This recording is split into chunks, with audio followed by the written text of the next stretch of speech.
Es abogado con una maestría en el sistema penal acusatorio. Fue ministro de la Policía Federal en Estados Unidos y Canadá. Acompáñanos a conversar con Nicolás González Perrín en torno a su libro Una mirada a la seguridad pública en México, donde plantea salidas a la crisis de inseguridad que vive el país y para lograrlo plantea la necesidad de dignificar a la policía frente a la sociedad.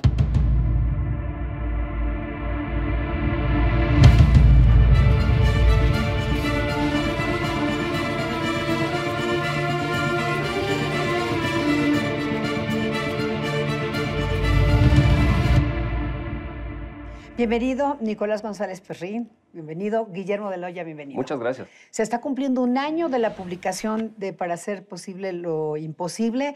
Y bueno, la secretaria de Gobernación acaba de decir que para el 2020 se va a lograr más recursos para la seguridad, pero uno de los principales planteamientos del libro tiene que ver con los bajos salarios, la poca capacitación que hay, con todo este reto que es un desafío para el Estado mexicano, Nicolás. Sí, efectivamente. Bueno, antes que nada, muchas gracias por tenerme aquí, por invitarme en este ya año cumplido de la publicación del libro. Y sí, efectivamente, como narro en el libro, pues, si no cuidamos las bases de la seguridad pública, que son las policías municipales, pues bueno, realmente el cambio va a ser muy, muy difícil, ¿no? Y bueno, si ya tienen proyectado el apoyo a las policías municipales, pues yo creo que va a ser esencial, porque de otra manera, como les digo, yo creo que va a ser un cambio prácticamente imposible. Por eso de ahí nace el título del libro, ¿no? Para hacer posible lo imposible. Tantas cosas que se necesitan hacer y corregirse de fondo. Y una de ellas es eso, ¿no? Darle esa fortaleza, primero a las bases de la seguridad pública, que son las policías municipales, empezar a preocuparnos por ellos, ¿no? Son policías que realmente, si nos damos cuenta, no tienen capacitación, los sueldos son bajísimos, muchas de ellas ni armamento tienen, ¿no? Y el armamento que tienen muchas veces está deficiente con pues bueno, la contraparte con la que se enfrentan en el día a día. Que están mucho más equipados, ¿no? Yo creo que, como nunca, hoy debe de resonar con mucha mayor justicia el lema de mi patria es primero y mi vida por ella. Porque muchos de los elementos que arriesgan a diario su vida, precisamente usted lo acaba de comentar, no cuentan con las condiciones ni salariales, ni de equipamiento, ni de capacitación suficientes para poder enfrentar a un enemigo creciente que, como lo describe perfectamente en este mapa que hace en su libro, ha tenido una evolución ascendente, a tener ya una organización como son las 7 grandes organizaciones que ahora prácticamente dominan el mercado del crimen organizado. ¿Cómo llegamos a este momento? Bueno, como sabemos, pues tristemente nos hemos ido por modelos más mediáticos que modelos eficaces, ¿no? Prácticamente en las 2 décadas pasadas.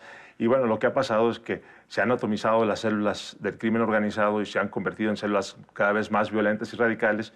Y bueno, si no se empieza, siempre nos hemos ido, como platicábamos, con medidas más mediáticas que reactivas y de investigación. Nos vamos más por los nombres, por las grandes detenciones y no nos fijamos bien en realmente lo que es la base y la estructura de los grupos criminales, que al final del día son los que premian en la inseguridad que se vive y se percibe en México. Que se han atomizado, de hecho, tú hacías una referencia, si no necesariamente en el libro, pero es el espíritu, lo has comentado en otro momento, es como una alberca para que la gente lo entienda, no es nada más pues quitar a los líderes de las cabecillas del crimen organizado, porque es como limpiarlo de encimita y el fondo está sucio. ¿Cómo replantearlo?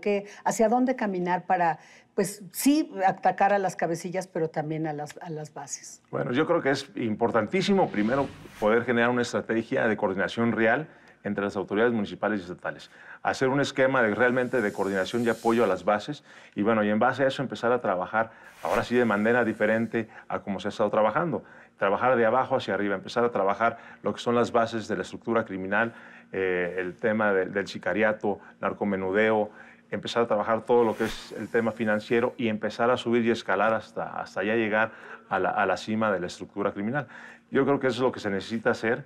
No es un tema que nada más se haya visto en México, es un tema que se ha podido ver en distintas partes, incluso del mundo. Pero bueno, nosotros hemos llevado una estrategia totalmente distinta, ¿no? Empezamos de arriba y tratamos de premiar hacia abajo y vemos que, pues bueno, realmente los resultados no han sido los óptimos y los que hemos querido y hemos deseado como mexicanos. Y empoderar al municipio, digo, en una estrategia íntegra que va precisamente dentro de la lógica de nuestro propio pacto federal. Municipios que tienen una disparidad enorme, los municipios, por ejemplo, neoloneses con los municipios oaxaqueños, o cualquier municipio en donde la policía verdaderamente enfrenta situaciones precarias, pues muchos de ellos básicamente, y no es burla, traen un tolete, un charpe para poderse defender contra lo que hemos visto de casos muy graves. Y pues en este círculo preventivo de primer contacto, ¿cómo es que se puede actuar para hacer una estrategia integral? Sí, efectivamente, hay una diferencia abismal en nuestras policías municipales. Pongo como ejemplo las policías municipales que tenemos en el sureste de México, las que están cerca de la frontera de Tapachula, desde Suchate hasta Villa Unión, que la mayoría de los policías ni armas tienen. No, y si hacemos una comparativa con las policías municipales de San Pedro Garza García, Nuevo León, pues bueno, nos damos cuenta que el tema de la capacitación, sueldos, prestaciones, incluso el mismo del armamento, pues es abismal. Y yo hago una reflexión y un caso de referencia de las policías municipales, por poner un ejemplo, en nuestro vecino estado del norte, en San Diego, California. Si tú ves un policía de San Diego, California, y lo comparas con un policía de Boston, Massachusetts, al lado extremo de Estados Unidos, pues bueno, prácticamente tienen las mismas prestaciones, mismos sueldos, misma capacitación, están en estado de igualdad. Yo creo que eso es a lo que necesitamos nosotros llegar aquí, a través de una serie de reformas y mucho apoyo de la Federación, premiando hacia abajo. Hay casos muy en concretos que te ha tocado, digamos, coordinar, por ejemplo, en el norte del país, en el caso de Chihuahua. ¿Sí se puede? Es la pregunta, como dices en el libro. Y por otra parte, todo este tema que es central en el planteamiento del libro, que tiene que ver con cómo la sociedad vemos a estos policías, a la gente que está en el combate diario, cotidiano, que muere en la defensa de la seguridad en los municipios, etcétera, esta reconciliación de la figura de la policía con la sociedad. Sí, totalmente de acuerdo. Yo lo que planteo en el libro es precisamente migrar de un proyecto que ahorita tenemos actualmente de seguridad pública a un verdadero proyecto de seguridad ciudadana, que es precisamente eso. Ahorita prácticamente la sociedad está divorciada con la policía desde ya varios años. Y bueno, es una tristeza porque al final del día el policía vive y muere por la sociedad, ¿no? Pero por malas cuestiones de prácticas en estrategia se ha llegado a estos puntos, ¿no? Yo en Estados Unidos, cuando estaba de ministro agregado allá, salía uniformado 2 veces por semana y lo platico como una anécdota porque a mí realmente me pegó mucho las primeras veces que cuando salía a la calle se me acercaban las personas y me decían en inglés, thank you for your service, gracias por tu servicio. Y cuando les mostraba la bandera de México, les decía, no, soy mexicano. Me dice, no, eres policía, gracias por tu servicio. Ese es como un ideal a ser, ¿no? Ideal a llegar a ser, y más en nuestro querido país. Se ha perdido mucho, como narro en el libro, desde aquellas épocas cuando teníamos a Pedro Infante y que representaba al policía el alegre, el policía que estaba involucrado con la sociedad, el querido, luego al policía que hoy tenemos que es totalmente divorciado de la sociedad, ¿no? Cuando es de manera totalmente injusta, y yo creo que es debido a una mala estrategia de enfoque. Y basado en cuestiones publicitarias que dan a veces malos ejemplos también. Sin embargo, hay una gran cantidad que como usted lo precede, una preparación, una honra hacia la profesión muy clara. Pero el poder corruptor de estas grandes organizaciones criminales, sin duda, cada vez más, ante esa precariedad de condiciones laborales y salariales, tienen un poder mucho más grande, que a su vez se han vinculado con la criminalidad de piso. ¿Cómo de alguna suerte también esto se evita en un esquema de transición ahora hacia la Guardia Nacional? Pues bueno, como les digo, aquí los que están más vulnerables precisamente son las instituciones que tienen menos, ¿no? que están más expuestas a los temas de corrupción porque, pues bueno, no tienen capacitación, no tienen preparación y no tienen ingresos sólidos. Entonces, que al final del día son los municipales, son los más expuestos. Y la situación es lo que hemos estado viviendo, ahí lo narro en el libro, cuando estuvimos trabajando en Chihuahua. Pues bueno, realmente sí se pudo hacer un cambio totalmente importantísimo con 2 factores súper importantes. Una era darle al policía las herramientas necesarias, porque el policía al final del día, el policía siempre quiere ser policía. Simplemente a veces por situaciones externas o mismas internas de la institución no le permiten hacer lo que tiene que hacer. Y la otra es precisamente ese contacto y esa hermandad con la sociedad, porque al final del día quien tiene la inteligencia urbana y social es la sociedad. Y cuando amalgamos a la sociedad con las instituciones de seguridad pública, pues todo es posible. Y Chihuahua fue un caso excepcional como ejemplo de que las cosas son posibles, ¿no? Cuando nosotros llegamos allá teníamos alrededor de entre 320 y 350 muertos mensuales solo en Juárez. Al final de 2 años de operación, hermanados muy bien con la sociedad y con todo el grupo industrial de Chihuahua, se bajó a 22, 25. Fue un cambio realmente importantísimo y la percepción de la ciudadanía creció bastante en pro de la policía. A propósito de la percepción y como un último punto, que es bien importante, insisto, también es un planteamiento central, esta percepción y esta relación policía-ciudadanía.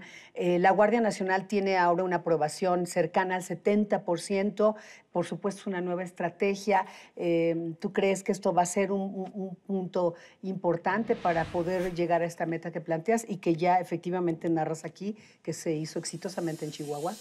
Bueno, pues afortunadamente está empezando la Guardia Nacional con una alta aprobación. Tiene la gran fortaleza de la cantidad de personal, ¿no? Con la suma de los elementos del Ejército, Marina y Policía Federal, pues bueno, las filas de la Guardia Nacional se han incrementado de manera exponencial. Ahorita la situación es la estrategia que vaya a llevar la Guardia Nacional en el futuro, precisamente para poder tener esas operaciones estratégicas de coordinación hacia abajo, ¿no? Con los estados y los municipios, y continuar con esa percepción tan favorable que ahorita tiene. Es una institución que está empezando, como todos sabemos, cualquier institución en cualquier parte del mundo que está empezando, bueno, tiene una gran curva de aprendizaje que muchas veces es un poco lenta y costosa. Pero bueno, afortunadamente está la experiencia de las tres instituciones, de la Policía Federal, la Secretaría de Marina y la Secretaría de Defensa, que bueno, yo siento que si las trabajan de forma coordinada y bien y premian hacia abajo, yo creo que va a ser un proyecto que puede tener bastante éxito. Tu comentario final, Ojalá Guillermo. la curva de aprendizaje precisamente no deje esos vacíos para un tema que es impostergable. México y todos los rincones de este país necesitan de una atención inmediata y por ello creo que el esquema de la Guardia Nacional puede ser, por supuesto, operativo y eficiente, siempre y cuando también lo aunemos a una percepción de fortaleza, que eso es lo que de alguna manera se ha cuestionado en estos días. Claro. Muy importante. Muchísimas gracias, Nicolás, y desde luego Guillermo de Leya, nuestro analista aquí en la mesa, siempre con la diversidad de temas que abordamos y que sin duda preocupa prioritariamente a la sociedad mexicana y bueno, pues que plantea un desafío para el Estado mexicano. Un enorme. Muchas gracias, Nicolás. Muchas gracias. Gracias, Guillermo. Gracias a usted por acompañarnos en una emisión más de Ruta ADN 40.